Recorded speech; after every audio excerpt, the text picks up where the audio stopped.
On an ordinary roadside in a Florida neighborhood, a nest, the size of a beer keg, was boiling with over 4,000 yellowjackets, every single one of them capable of stinging again and again, and close enough to a sidewalk that a child on a bicycle was seconds from disaster. The venom in just 300 of those stings is enough to kill, and this colony had more than 10 times that number. One pest control specialist showed up with a shop vac, a truck generator, and a plan so reckless it should not have worked. The specialist who arrived was a third-generation exterminator. This nest, a towering 3-foot mound of chewed wood pulp, sat less than 10 feet from where kids wait for the bus. He had to kill the colony, but he also wanted to save the nest's unusual above-ground structure. Two contradictory goals. The only way: stand in the swarm and vacuum them out alive.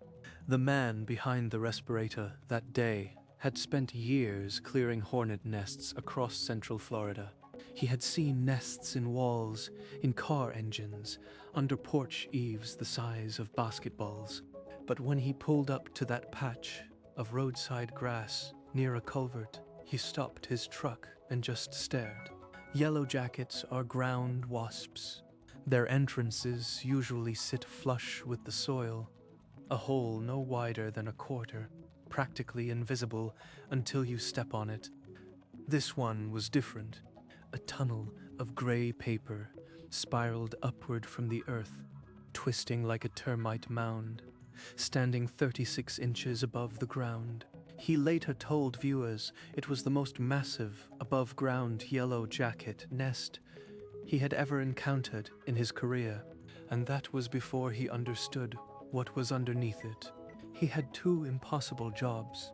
First, kill every wasp in that colony before a child or a dog stumbled onto it. Second, rescue the nest itself intact. He wanted to preserve the structure to study it, maybe even donate it to a university entomology department. No one had ever tried to pull a nest like this out of the ground without destroying its architecture, and the only way to do both was absurd: suck the living wasps into a 5-gallon shop vac, one by one, while they stung him through every seam in his protective suit. By late August, a yellowjacket nest reaches its furious peak. The queen stops laying eggs. The larvae stop producing a sugary secretion that feeds the workers, and suddenly thousands of adult wasps are unemployed, starving and hunting for anything sweet to replace it. That is why the last weeks of summer turn every picnic into a war zone. But when you threaten the nest itself, the entire workforce mobilizes. Yellowjackets release an alarm pheromone that travels faster than a shout. In under 3 seconds, every worker within range knows exactly where the enemy is and locks onto the target. And the target that afternoon was a man holding a vacuum hose. He set up a heavy-duty shop vac plugged into a generator in the truck bed. He loaded a duster with Delta dust, a fine white insecticide powder that clings electrostatically to the insect's exoskeleton and stays lethal for 8 months even after rain. He zipped up his suit, taped his gloves to his sleeves, and pulled the hood over his head. Within 60 seconds of stepping toward the nest, the first wasp found the gap between his glove and his wrist. Then another found the mesh of his face shield. Then the inside of his hood. He was getting stung on the face, on the hands, on the back of the neck, and the vacuum was not even on yet. He took a breath, flicked the switch, and plunged the hose into the gray paper opening. The swarm erupted so thickly that the camera lens went black with bodies. And then he looked down and saw something that changed the entire calculus of the job. The tunnel did not dead end at the soil line. It plunged straight down, more than 4 feet into the earth, and the hissing sound coming from the hole meant only one thing. The nest was far, far larger than he had ever imagined. What he was looking at was not one nest. It was a city, Yellowjackets build downward in layers of comb made from chewed-up wood fiber mixed with saliva. Each layer holds hundreds of hexagonal cells, and each cell once held a larva that grew into a rooker with a single purpose: defend the queen or die trying. The hiss he heard was not air. It was 4,000 yellowjackets vibrating their abdomens in unison, a threat display that in the insect world means only one thing: we know you are here, we are coming, and you are outnumbered. The shop vac roared. He jammed the hose into the opening, and the suction pulled was wasps in by the hundreds. Within 2 minutes, the canister was a swirling mass of yellow and black. Thousands of bodies piled on top of each other, still alive, still stabbing their stingers into the plastic walls. But for every wasp that disappeared into the vacuum, 20 more boiled up from the hold beneath the grass. They did not retreat. They did not scatter. They climbed directly up the hose toward his hands. The first sting hit his left index finger, then one on his right wrist, right at the seam where the duct tape had peeled back from sweat. Then a sharp needle of pain on his cheek, where the hood's elastic had shifted a half-inch. Yellowjacket venom is a cocktail of enzymes designed to cause maximum pain. It breaks down cell membranes. It triggers the release of histamines, and it contains a pheromone that calls every other wasp in the colony to sting in exactly the same location. So when the first one punctured the back of his neck, the next 3 landed there within seconds. He kept the vacuum running. What most people do not understand about yellowjackets is that they are scavengers switching to predators the moment the colony is threatened. In late summer, the worker population has exploded to a peak of up to 4,000 adults. The queen has stopped producing eggs. The larvae are gone. The sugary secretion the workers fed on all spring has dried up. They are starving. They are irritable. And now they are defending the only home they have ever known against a creature 1,000 times their size. There is no negotiation with a yellowjacket in September. There is only war. 10 minutes into the extraction, he made a decision that separated a professional from an amateur. He put down the vacuum and reached for the delta dust. The amateur instinct is to keep vacuuming until the swarm subsides. The professional knows it never will. You have to cut the supply at the source. Delta dust contains deltamethrin, a synthetic compound that attacks the sodium channels in an insect's nervous system. It does not repel. It does not warn. The microscopic particles cling electrostatically to the waxy coating of the wasp's body, and then it works slowly enough that the worker carries it deep into the comb, past the queen, past the brood cells, past every hidden chamber the human eye cannot see. And unlike every other pesticide on the shelf, delta dust keeps killing for 8 months. It is waterproof. It cannot be washed off by rain or sprinklers or morning dew. Once applied, the nest is dead. The wasps just do not know it yet. He pumped the duster into the entrance. A white cloud billowed back out, coating the gray paper walls. The buzzing changed pitch. It went from an aggressive, synchronized roar to something more scattered, more desperate. The dust was spreading faster than the vacuum ever could. He switched back to the hose, vacuuming the survivors that kept pouring out. Covered in white powder, wings clotted, still trying to reach his face. By the 40-minute mark, the swarm had thinned. Enough wasps had been removed that he could finally see the interior structure of the mound. He had been vacuuming blind. The paper envelope was layered like an onion, each sheet separated by air pockets that served as insulation against the Florida heat. The comb inside was a vertical stack of 6 layers, each one the size of a dinner plate. and beneath the last visible comb, the tunnel kept going. It narrowed, curved, and disappeared into a darkness that the afternoon sun could not reach. He pulled out his shovel. The moment the metal blade bit into the earth, the remaining wasps surged.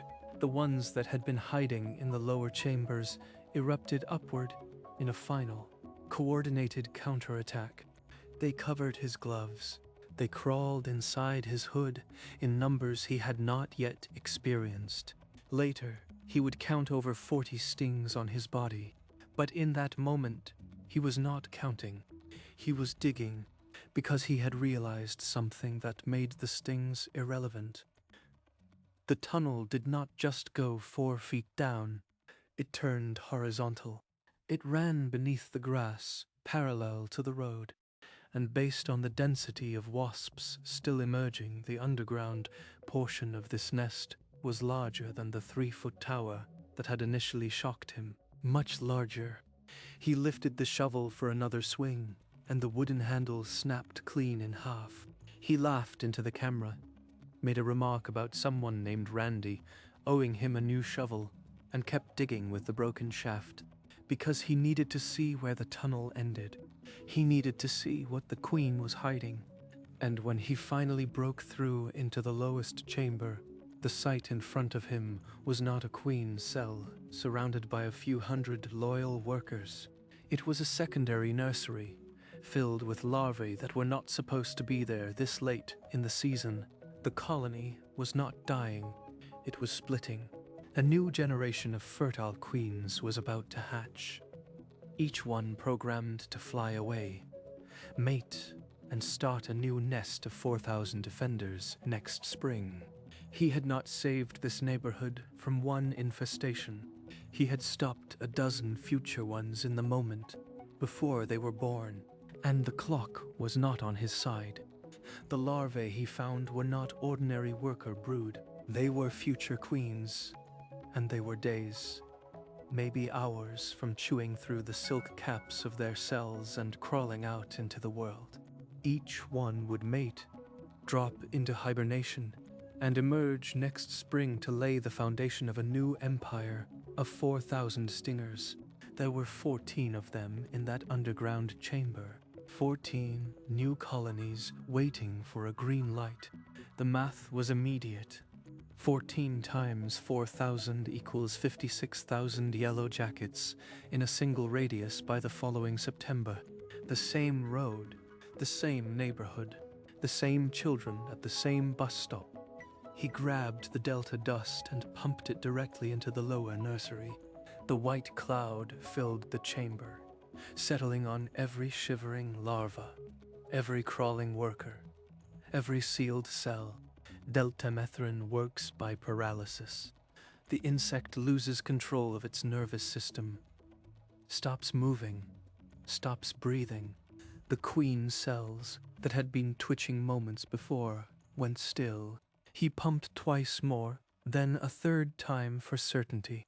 The duster clicked empty.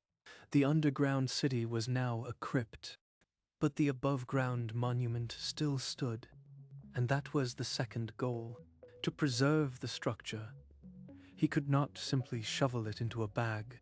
The paper envelope was fragile, as thin as a gray grocery sack, and the layers of comb inside would crumble at the slightest pressure.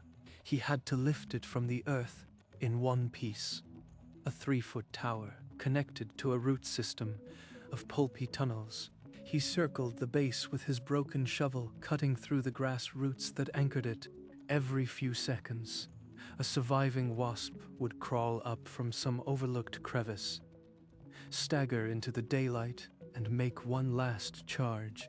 He vacuumed them as they came, keeping the hose in one hand and the broken shovel in the other. 30 minutes into the careful excavation, the above-ground section pulled free. He held it up to the camera. It was monstrous and beautiful at the same time. 6 hexagonal combs, perfectly stacked, wrapped in a shell of gray paper that rippled in the afternoon light. The outer walls had ventilation gaps. The combs were clean and dry. It looked like something carved by an architect, not secreted by insects. He turned it over, and the lower portion revealed the gate of the tunnel that had swallowed 4 feet into the ground. He bagged it carefully, sealing it for a future university, lab, or museum display, and then turned back to the hole. The in-ground portion was still intact. It had to be destroyed, even with the queens dead. The lower combs could harbor late-stage larvae, paralyzed workers, hidden pockets of life that might somehow recover. He poured a final round of delta dust directly into the cavity, then flooded it with water from a nearby hose, collapsing the tunnels. The slurry of mud, paper, and insecticide sealed the grave permanently. When he finally straightened up and pulled back his hood, the camera caught the damage. His face was swollen in 4 places. His neck was a constellation of red welts. His hands were puffed, the fingers thick and shiny. He counted out loud as he pointed. 1, 2, 3 stings on the left temple, 5 along the jawline, a cluster on the right wrist where the tape had failed. In total, over 40 stings, and yet he was still standing. He credited the Hornet King, a fellow YouTube pest control specialist, for the vacuum technique that had made the extraction possible without a single chemical spray on the above-ground nest. He had adapted the method for a nest that was never supposed to exist this way, above ground and deep below it at the same time. And that is the moment when the deeper truth of this video lands. Yellowjackets do not stop. Their colonies do not stay contained. What starts as a dime-sized hole in the dirt becomes a hidden empire. And what hides underground today will be on a sidewalk tomorrow. The specialist packed his shop vac, loaded the generator, and drove away. But the hole he left behind was more than a crater in the grass. It was a reminder that in the quietest corners of a residential neighborhood, on the edge of a curb, where you walk your dog, a civilization of venom can rise without anyone noticing until it is almost too late, and the only thing standing between a child with a bike and a swarm of 4,000 is someone who knows what to do. The man who drove away that afternoon knew exactly what he had stopped. Not just one nest, not just 14 future queens, not just 56,000 hypothetical wasps. He had stopped something far rarer and far more dangerous, something that most people do not believe can happen with yellowjackets in the first place. And here is the detail that changes everything about this removal. Yellowjacket colonies are supposed to die every winter. That is the rule.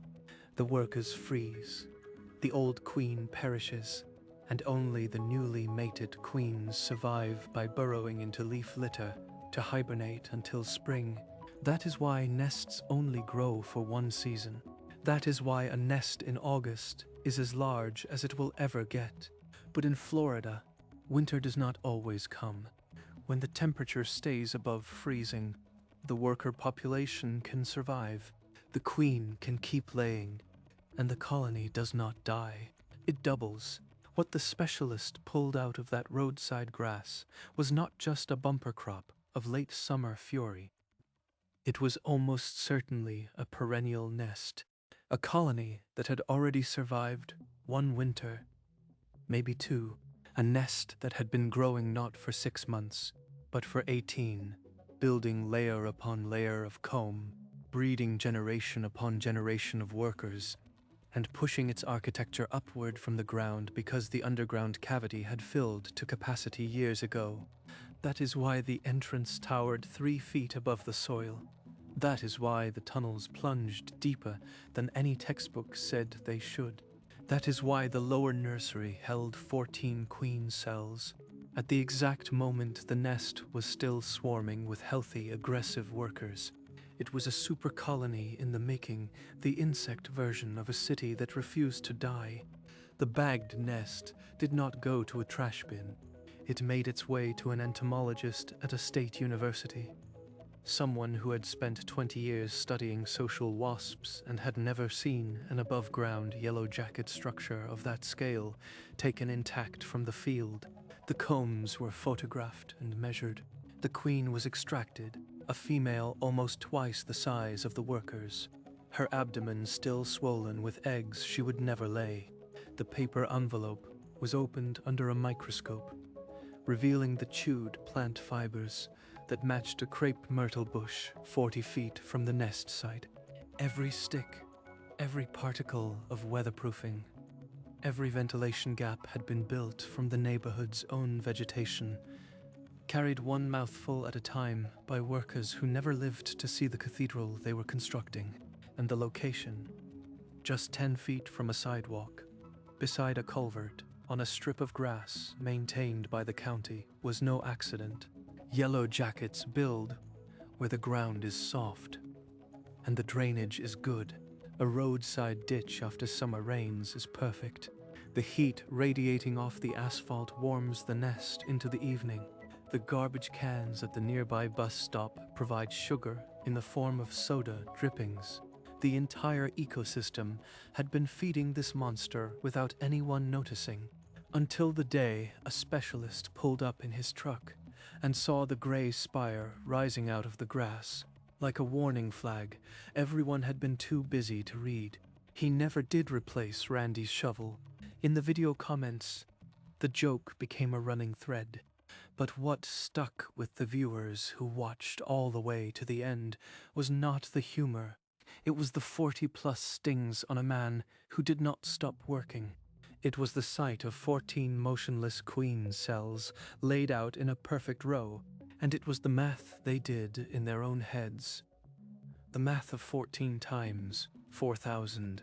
The realization that their own neighborhood, their own bus stop, their own strip of grass beside a culvert could be hiding exactly the same thing right now.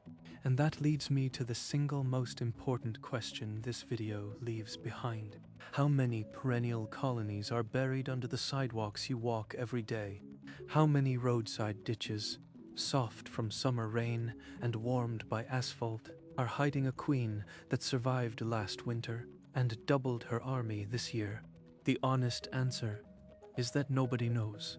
These nests are invisible until they break the surface, and by then, they are already a crisis. The specialist who vacuumed 4,000 wasps and walked away with 40 stings did not just eliminate hazard, he exposed a pattern. Florida does not freeze.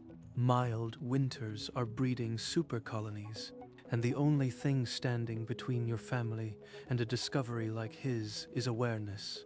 If you see a gray paper mound rising from the dirt near a sidewalk, do not investigate it yourself. Call a professional who knows the difference between a one-season nest and a monster. Share your own yellowjacket encounters in the comments. I read every single one. Hit subscribe and turn on notifications, because there are more hidden threats in ordinary neighborhoods than anyone wants to admit, and we document them all here.